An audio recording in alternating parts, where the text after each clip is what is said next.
Chip Chai Chinese Fried Sauce နဲ့ကြော်ကြရအောင်ရွှေများခောက်ဆွဲသုံးမယ်ဆိုရင်တစ်ထုပ်မှာ9ပွဲရတယ်နော်တရဖူကြာဆန်အစိတ်သားတစ်ထုပ်ကို10ပွဲရပါတယ်ဈေးမှာဝယ်တဲ့ဂျုံခောက်ဆွဲဆိုရင်တော့9ချက်သားဆိုရင်ရပါပြီအသီးရွက်20သားကိုလှီးပြီးရေစိမ်ထားပါမယ်ဒဲပိုင်းကိုအပူပေးပြီးတော့ဒီ3ချက်စစ်တီကိုနားရပြီးကျုပ်တလုံးခောက်ဆွဲလိုက်ပါတယ်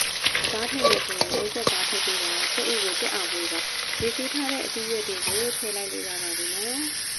အသီးရွက်တွေနည်းနည်းနွမ်းလာပြီဆိုတာနဲ့ခောက်ဆွဲနဲ့တူစားတကြားလက်ဖက်စားသုံးတစ်စုံထည့်လိုက်ပါChip Chai Chinese Fried Sauce လေးကစတီးတစ်စုံသုံးပေးရပါမယ်နော်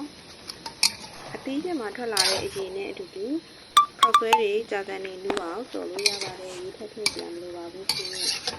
ရှင်များခောက်ဆွဲလက်ကီးခောက်ဆွဲတွေကိုသုံးမယ်ဆိုရင်တော့ခက်မမလေးပြုတ်ထားပေးပါကြာကန်ကြော်မယ်ဆိုရင်1နာရီလောက်ရေကြိုစိမ်ထားဖို့လိုပါမယ်ဆိုင်ကျော်အနက်ရတာလေးရဖို့အတွက်ဆိုရင်ချက်ချွိုင်းရှိရရှင်